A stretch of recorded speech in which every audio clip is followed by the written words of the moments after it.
nailed it. Absolutely nailed it.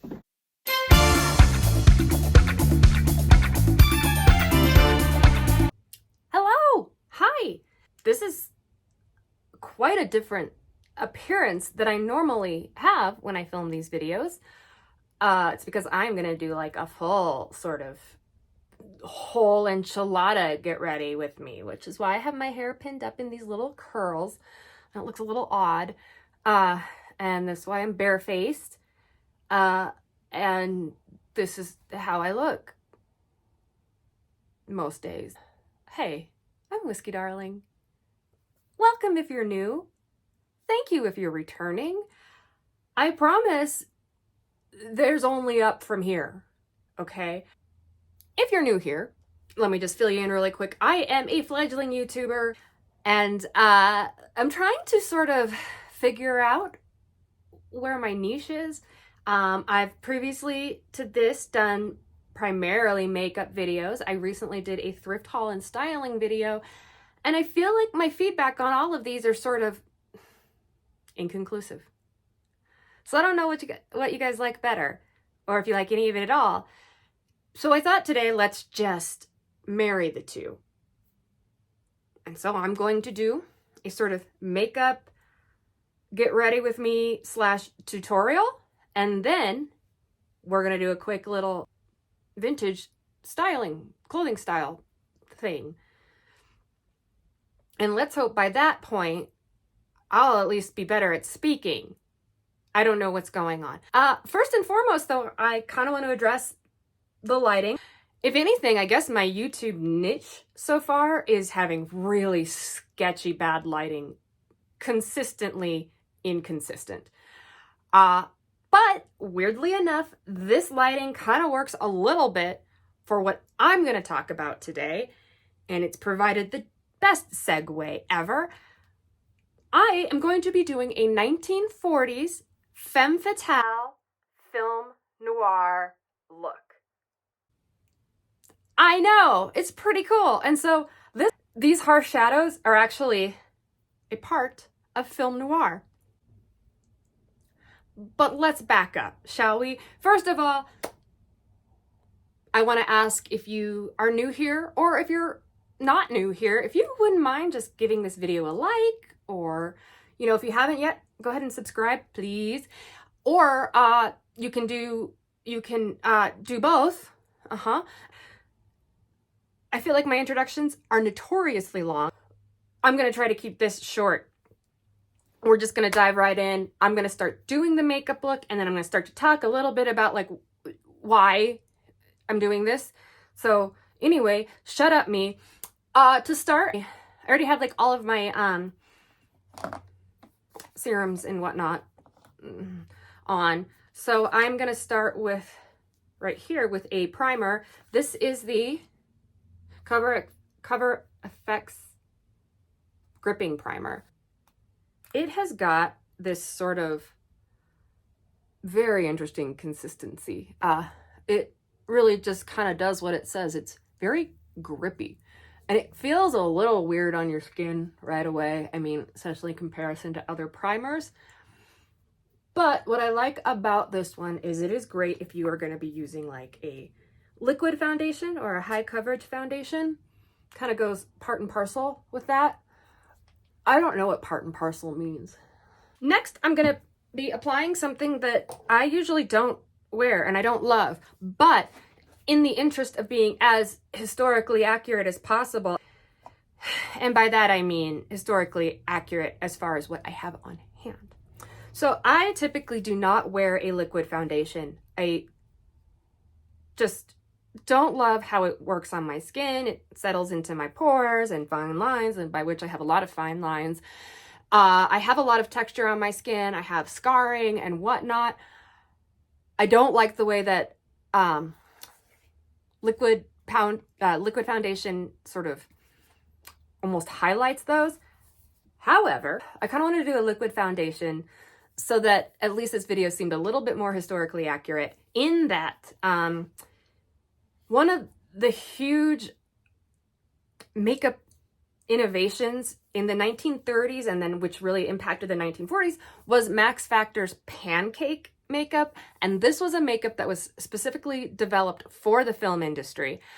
But it turned out starlets just loved how much it just sort of caked and blurred their features that they started just wearing it outside of the film set. So that's what I'm going to use right now. This is the Juvia's Place I Am Magic in, I don't know what shade, but it's probably the lightest shade.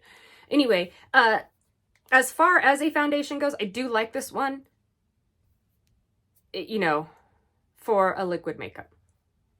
So there we go.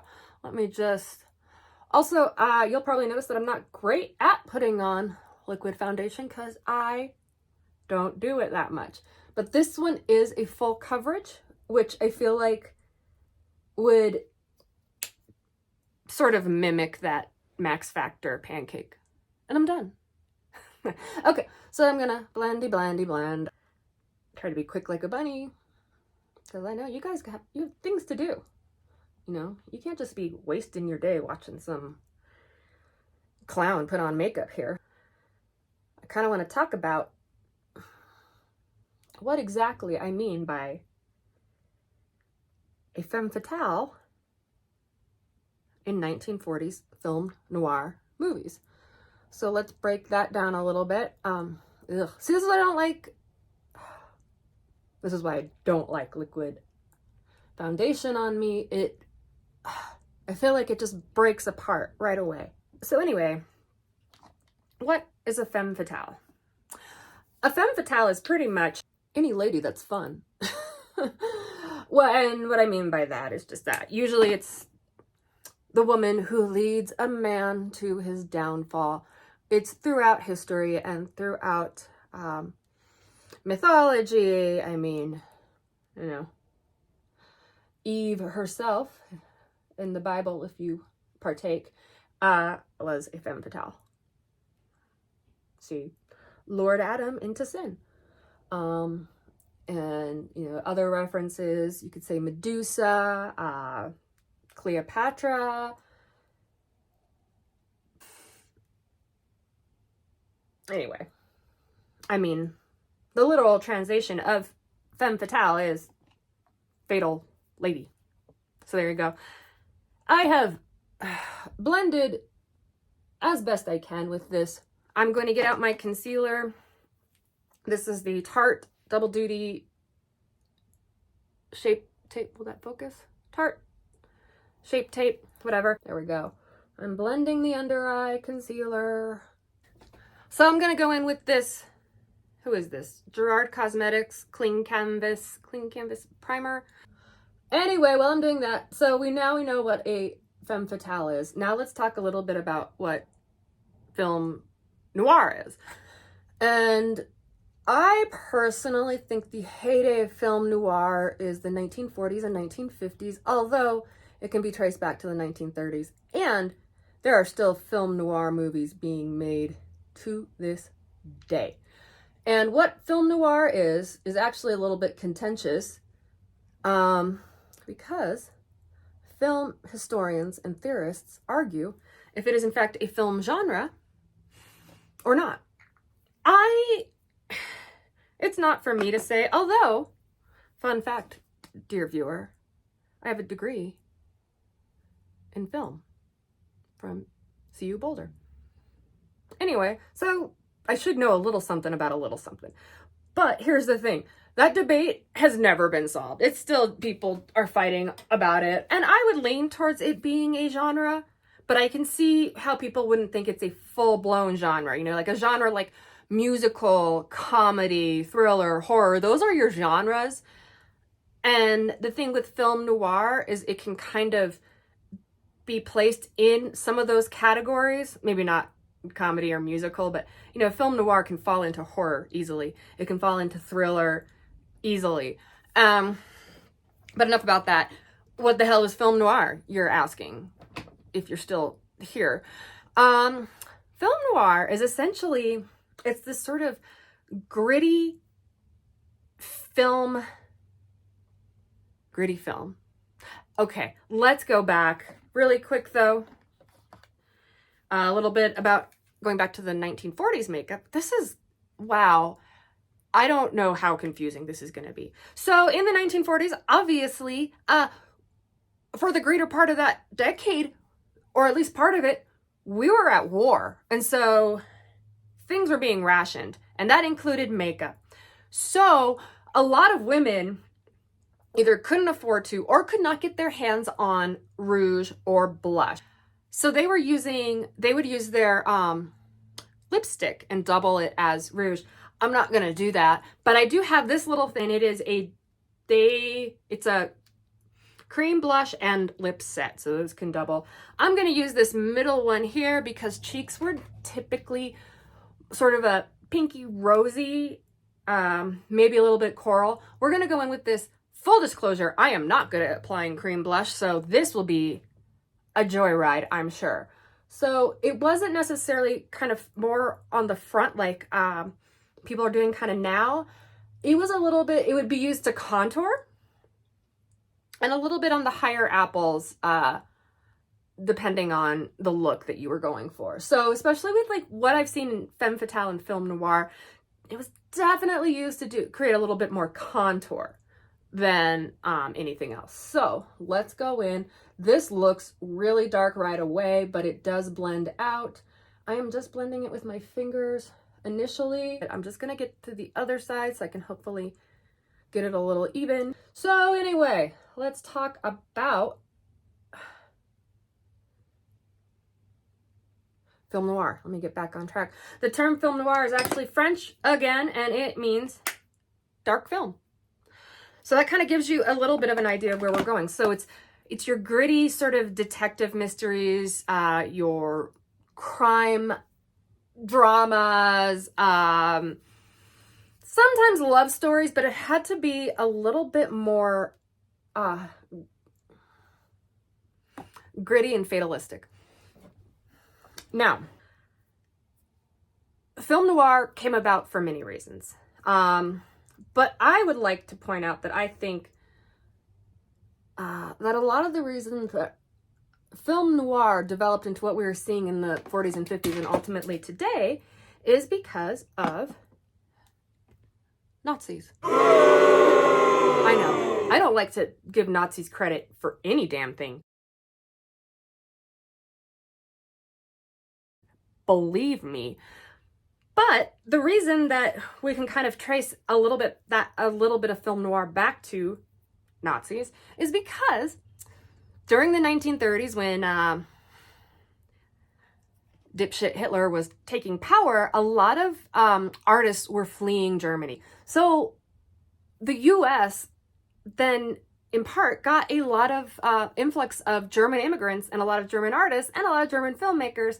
And they brought with them German Expressionism, which was sort of, if you look at a German Expressionist film, my favorite is M by Fritz Lang. It's very heavily influenced by dark shadows, high contrast, low-key lighting, gritty stories. So we have this influx of German immigrants because they fled Nazi Germany. We also have the war. And the war really kind of propelled these stories farther. So you have, either if you're looking at a film noir movie during the war, you're going to have maybe like spies or sort of subterfuge and all that. If you're looking at post-war film noir, it's going to be a lot about what, maybe returning soldiers who are hard on their luck. So you kind of have that. And then you also have this sort of disillusion in the country. Even though we had massive patriotic efforts, there's also just this overhanging thing of war. And, you might have had a loved one who was sent off to war. It wasn't a good time, obviously. War never is. That's the most profound statement I've ever made. War is not a good time. So you kind of have all this going on in the country.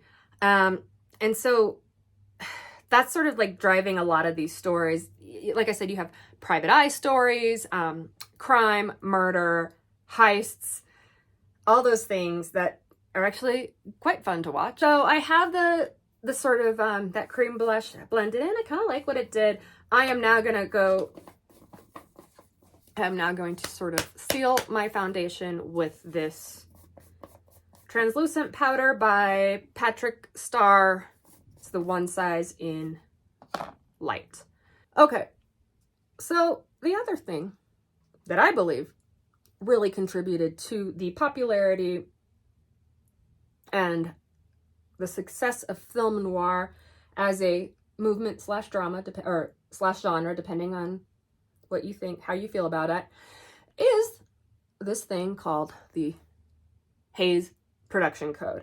And the production code was pretty much a self-imposed code that Hollywood used to keep their movies clean.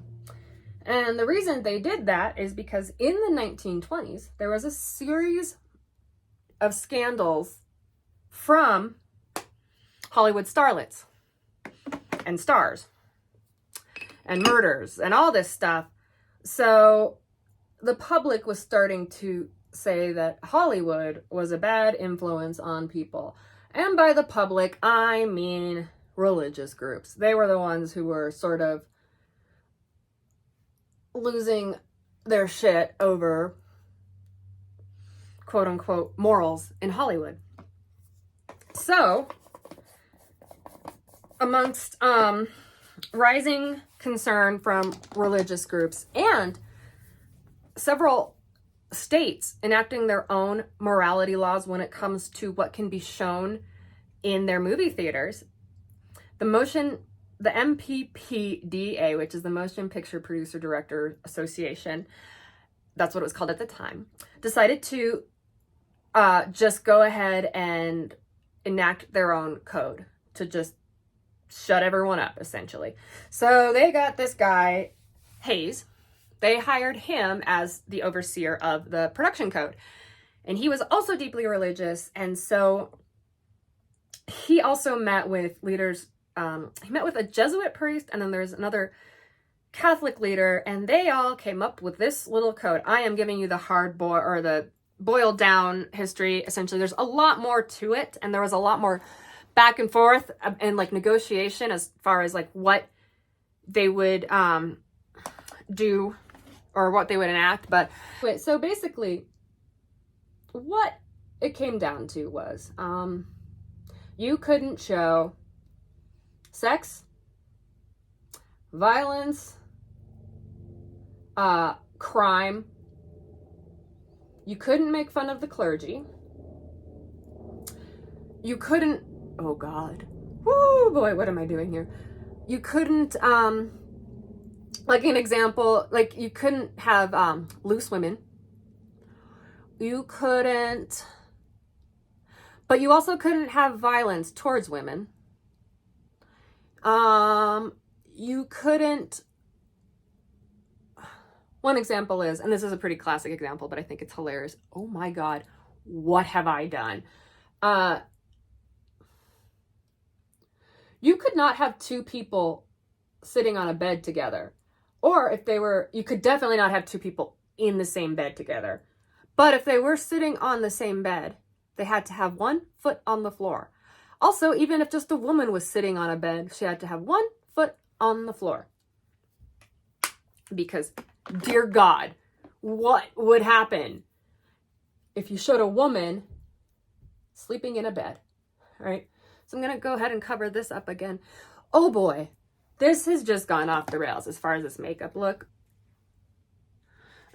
So this is probably close to actually what it would look like, because keep in mind, film noir is primarily in black and white. Okay, so I'm done with my face. I'm going to go in with a very neutral eye.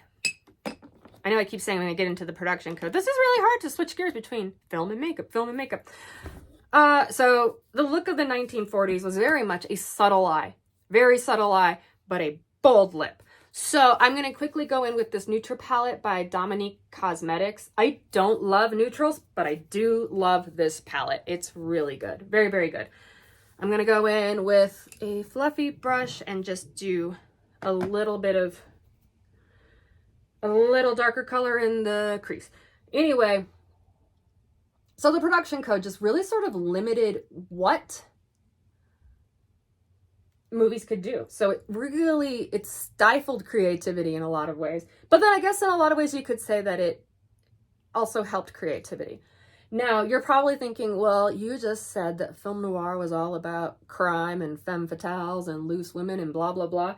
You are correct. I did say that.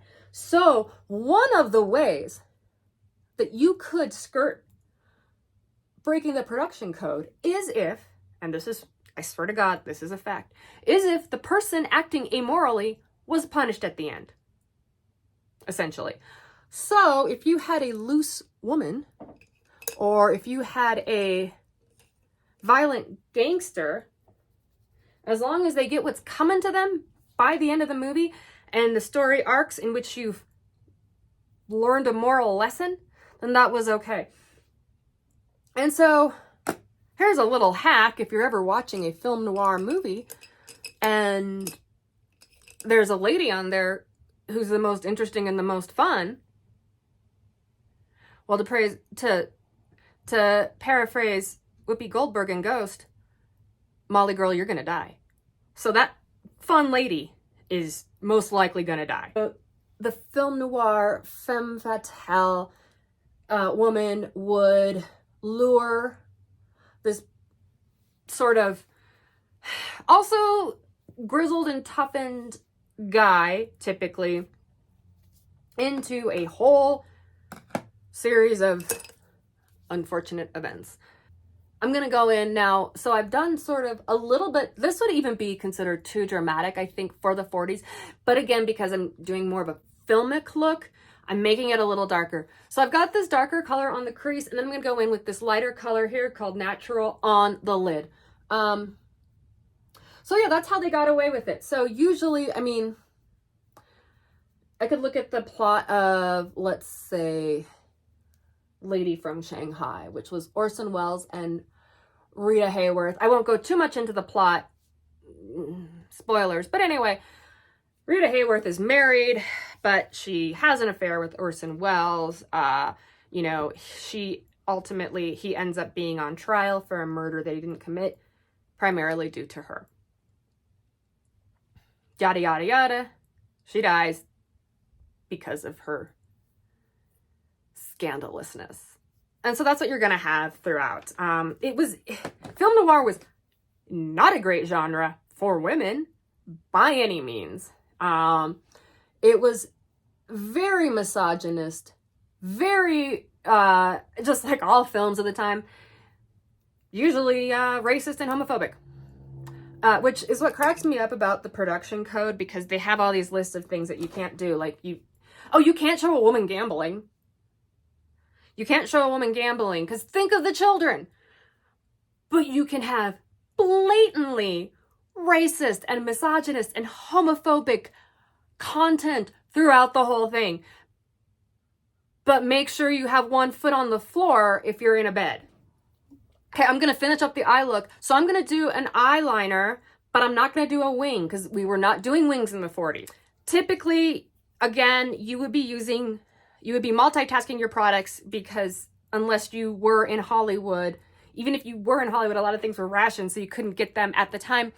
You were multitasking. So they would probably use like a kohl eyeliner. I mean, I've even read things that, especially during wartime, they were using things like the bottom of a burnt cork and scraping that and using that as eyeliner. So I'm just going to do that. And I'm just going to do it from the inner corner to the outer corner of my eye. And I'm not going to do a wing. I'm not going past that. So the look of a 40s look was to sort of draw attention to the upper part of the eye. So anyways, that was the female part in film noir. And I don't feel that I've done an excellent job at explaining it, but I'll just give you some sort of examples of what films are film noir. Lady of Shanghai starring Rita Hayworth and Orson Welles, and we've got Gilda starring Rita Hayworth again and Glenn Ford. I'm doing these off the top of my head, so I probably don't have them all correct. Maltese Falcon with Bogart and... is it Bogart? Shoot. Bogart and Gene Tierney? Double Indemnity starring Barbara Stanwyck. I forget who the dude is. And then we've got Sunset Boulevard, which is my personal favorite. It's not 1940s. It's early 50s, I believe. 1953 is when that one came out. But it stars Gloria Swanson, and I am blanking on the actor's, her co-star's name. But anyway, that one's my favorite. If you've already seen some of these, you can kind of get the idea of what film noir is. Like I said, it's usually in black and white, low-key lighting. A lot of them were made as low-budget films.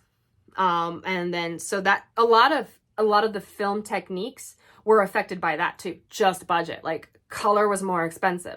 Often not set on a soundstage, they are set in actual cities. So like New York, Los Angeles, set on the street, that kind of thing. So that's kind of what contributed to the whole genre of it. My goodness, I think that I summed that part up. And I'm almost done here with this look, believe it or not. So I have the eyeliner on. I'm going to do a red lip. I need to do brows. Shoot. Brows of the 1940s were very, very thin. Not as thin as the 1930s. We were getting out of that a little bit, but nowhere near, the strong brow that we are doing now. So it's usually a thin brow, arched, and maybe trailing a little bit farther off. I am using this Alley Oop pen pal thing, which if you saw my BoxyCharm unboxing video that I did a while ago, you'll know that I was so mad that I got this. But it turns out this has had some use, so whatever. So I'm going to draw on a brow really quick. One exception to the brow look. Oh, it's also a film that I didn't mention is Mildred Pierce, which is also a film noir. It was a different sort of film noir. But that starred Joan Crawford, and Joan Crawford had some brows. She had some brows. Okay, also, I do this all the time, and I don't feel like I'm misleading anyone. I have a lot of beauty marks that I think are really cool, but once I put makeup on, they kind of go away, so I just go in and darken them with this dark brown little cheap eye pencil from Wet n Wild. And starlets often drew on beauty marks, especially when we come around to Marilyn Monroe in the 50s. And guess what? It's okay to draw on beauty marks if you want. It's your fucking face. You can do whatever you want. And no one has the right to call you out for being quote unquote fake. Fuck everyone. Okay. So I am going to put on a lipstick now. I can't decide which red I want to use. I don't like myself with a red lip. I don't know why. I just don't. That's fine. But I have to do a red lip because that was, look, red was the only option in the 40s. And I don't mean just because of like rationing, but because that was what you wore. You wore a red lip. Case closed. That doesn't make any sense. So I've got this NARS, if we're going to be bougie, in the shade Olivia. That's this top swatch here. It's a little bit of a darker red. I'm leaning towards that one. But because I don't think we should have to pay a lot of money for anything, I also have this ColourPop lippy stick that I really, I'm going to use both. Because I like this because I don't have to have a lip liner because it helps line the lips. Anyway, in the 40s, we were looking for a strong lip. And they did this thing that, once again, I believe it was Max Factor who sort of invented it. The top of their lip would be drawn in what they call a hunter's bow. So in the 20s and even into the 30s, you had the Cupid's bow, which was like little tiny, like almost like a heart. The hunter's bow is bigger and kind of loops around. I'm going to try my best to do it. I'm going to start with this ColourPop lippy in Love Life, and I'll probably go over it with that other NARS thing.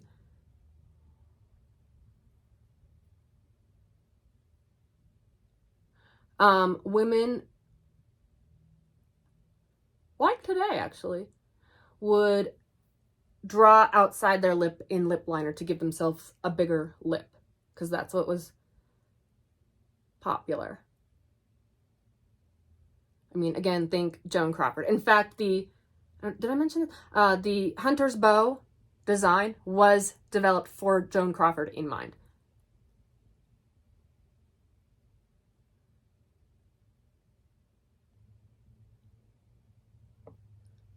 Okay, I could stop here because I think that lip looks fine, honestly, but I'm gonna go over it with this slightly darker one because I think it would look better in black and white.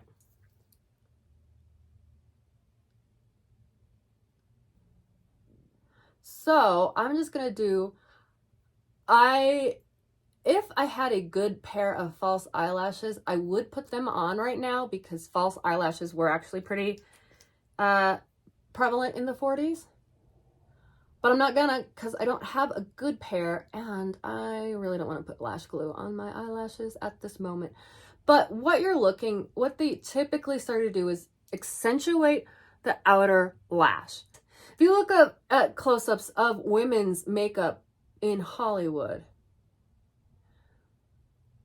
they love a good lash. So this is actually sort of, I look like Madonna in the 80s right now. This is the basic look. I'll get a little bit closer. So this is kind of what we've got. So that's the face. I'm going to quickly do my hair off camera, but I've already started the process. So if you were in the 40s, you would have set your hair in rollers and probably slept in them overnight, and then you would style it because they did not have hairspray. They had setting lotion. They did not have hairspray yet. And the hairstyles are very much, well, depending on what you're looking at, like as far as genre goes, for this film noir look, it wasn't really a thing where you'd have victory rolls, or because the 40s, the end of the 30s and the beginning of the 40s, you very much had like those sort of like updos, but like really focusing on the front. Like think like Betty Grable, think Barbara Stanwyck's horrible wig in Double Indemnity. But for film noir, typically it's a little bit more relaxed waves and sort of flow, still structured, but not, like I said, the victory rolls on top. If you don't know what a victory roll is, it's those little pinned rolls that swoop around, and no one's quite sure why they're called victory rolls, other than they came about in the 1940s when people were super patriotic. But there is one theory that they were meant to mimic the victory loops that planes would do in World War II after a battle. So sort of this swooshy thing. So anyways, I'm not going to do that because that was a little bit more like a cheerful hairstyle. So what I'm going to do now is I'm going to change. I'm going to do my hair. I'm going to change. But before I did that, I just wanted to show off my little shirt because I'm trying to dress Halloween-y every day because I am recording this on October 27th, which is apparently Black Cat Day. And I have a black cat. And then this is one of my favorite shirts. It says Cat Flag. It's just sort of a take on it's sort of a take on the band Black Flag. Okay, so I'm gonna go take my hair out of these pins. I am going to see ya in a second. Okay, so here we are. This is how the costume turned out. And I'm saying costume because I don't know if I mentioned this. My whole idea behind this was because I'm filming this the week of Halloween, and I was thinking, what would be a easy last minute costume for someone to do if they wanted to, if they had just a few of the right things or could easily find those things. So that's why I went with this sort of Femme Fatale film noir costume. Let's see, I'm going to show you a little bit of the makeup close up. Here's the hair. I did it really quick. So I would have spent more time on this, maybe not get this sort of weird, this turned out a little bit more 80s than I would like, but I also didn't want to do victory rolls. I suppose I could have done that. It's the general idea, okay? And then I added this hat. Now this hat is not 40s, I believe. I actually think this hat might be 50s or 60s, but it's what I had on hand. And wearing it a little bit on the back of the head instead of up front does give it a little bit more of a 40s look. You could also do a fascinator. You probably don't just have a fascinator lying around. Halloween stores are selling them right now. I encourage people to not go to Halloween stores as their first choice, but maybe as a last resort, maybe, because you could probably find a 1940s hat or a 1940s looking hat very easily in any antique mall. In fact, I guarantee you every single antique mall in America has a 1940s or 50s hat or 1940s looking hat for a good price too. Believe it or not, they don't go for much. They tend to be like around $10, maybe $20 and under. So you could buy that very easily. The next piece is this. This is actually vintage 1940s. This is a piece that I rarely wear. I almost didn't wear it with this outfit because I thought that it wouldn't look very film noir, but actually looking at it, I like it. I was initially going to do a bigger, chunkier earring because that was sort of more of the fashion, the jewelry style at the time. Weirdly enough, like even though like clothing actually got like a little bit more sort of plain as far as colors go, jewelry got a little bit more flashy in a sense. So it was big sort of statement necklaces like this, sort of bigger, chunkier, wider clip-ons or hoops, big decorative brooches. And a lot of this was because people, costume jewelry was becoming more available and affordable. So people, I mean, wartime aside, obviously, but people were able to buy reproduction pieces of like the finer pieces from France. So you could actually pick up a nice necklace set at your 5 and dime, whereas previously that was not possible. So I also paired it with this little snake belt, and I will get to the dress in a second. I realized I didn't even mention that. This is vintage.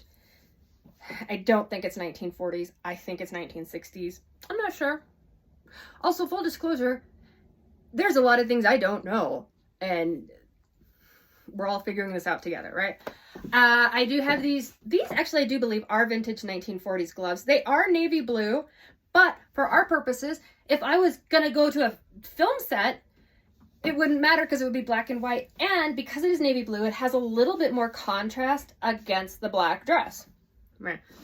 This purse is actually a vintage 1980s, but as I think I was saying in some video, or maybe not, 1980s did a lot of 1980s does 1940s looks. So I feel like this passes nicely as a 1940s purse. It's a little bit bigger than one, maybe they might have been a little bit more clutch size, but I also feel like kind of working with what you might be able to find easily at a thrift store, you can find 1980s pieces. Really hard to find 1940s pieces, okay? And then finally, this dress is 1980s does 1940s. This is a 1980s dress, but it is so perfectly 40s. I can't even believe it. It's got this peplum, which is very big in the 40s, shoulder pads, so we have the broad shoulders. I mean, the silhouette is great. I don't know where I'm ever gonna wear this dress, but if I do have like a 1940s themed event to go to, this would be the one I would wear. Again, this was not expensive. I think this cost me like $7 or $8, but you just have to know what to look for when you're at the thrift stores. If you have your heart set on getting like a vintage 1940s or 1950s piece, you might not find it. But other decades referred to those trends a lot. So you can find a 1980s dress that does 40s, a 1980s dress that does 50s. So just something to keep in mind. Okay, then finally I have these back seam nylons on, which I don't know if I got a really close look at them, and I think my tattoos are interfering, but these would have been a luxury, especially during the war. Nylons were really not around. So if you wanted to be very historically accurate and you didn't want to spend your money on reproduction back seam nylons, you can enlist the help of a friend to use an eyeliner, pencil, and draw a seam down the back of your bare leg. That's right. So what they would do is they would often make like leg makeup out of their foundation to sort of simulate the sort of blurring effect that nylons would give you, sort of to cover up flaws and whatnot. And then they would also they would have someone, a friend, a relative, mother, sister, what have you, draw a line down the back of their legs. This would have to be a trusted friend who doesn't drink, probably, to get a straight line down. So if you really wanted to like be historically accurate for Halloween, you could totally do that. So I think you can really throw this look together very easily. Oh, and then the shoes, these are not vintage. These are reproduction. I did not thrift them. I do believe I got them new. They are the brand Ms. Moose, but you can actually find this style of shoe at almost every thrift store. Something like this would work perfectly. And then the finishing touch on this Femme Fatale Film Noir costume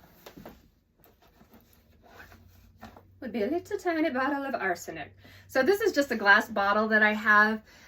If I was gonna go out with a costume like this, I would probably just print up a little arsenic label.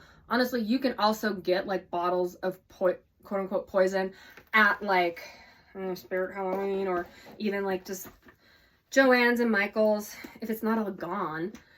You can get those, but I think it's just funner to find a little vintage glass bottle at a thrift store because they have them all over the place, and just do a little doodle.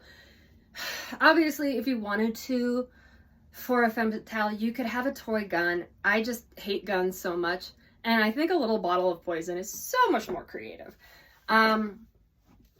So I hope that maybe this gave you some inspiration, or just maybe gave you some ideas for your own style. Maybe if it's too late for a costume this year, maybe for next year, or I know during the holidays, there's a ton of theme parties that come up, or if you're going to be in a murder mystery party, they usually are taking place in the 40s. So there you go. I'm going to do a few poses. Hopefully I'll have edited a lot of this to be in the film noir vibe. So, or maybe I'm going back and forth.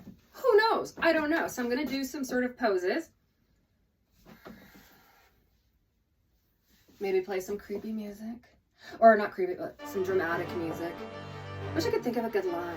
And then she dies. That's what I probably should film, is just her tragic death, because inevitably the Femme Fatale dies. And it's a dramatic death too. But I thought you loved me. We could have been together. I did it for you. I did it for us.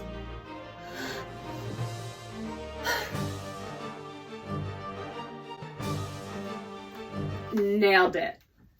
Absolutely nailed it. Okay, so I hope you guys enjoyed that. I did. It was fun. Yeah, of course it was fun. What am I thinking? Anyway, I changed because I have stuff to do today, and although it is very near Halloween, I did not want to go run errands dressed as a Femme Fatale. Not yet. So I changed. I'm just gonna change into the clothes I'm wearing. But I thought I would film this part because I wanted to show you how like interesting it is, like how fashion and makeup and styling trends recycle themselves, because this is still my 1940s makeup, but as you can see, if I do something that's like slightly maybe a 1980s sort of gesture, the makeup works really well. And then of course I had to, because it is still spooky season, I had to put on these little bat hoop earrings that I got in Portland at a little store. I don't remember. Of course, still wearing my cat flag t-shirt. This is just a long maxi skirt that I thrifted. And then these are my newest acquisition. These are these studded sort of biker cowboy boots.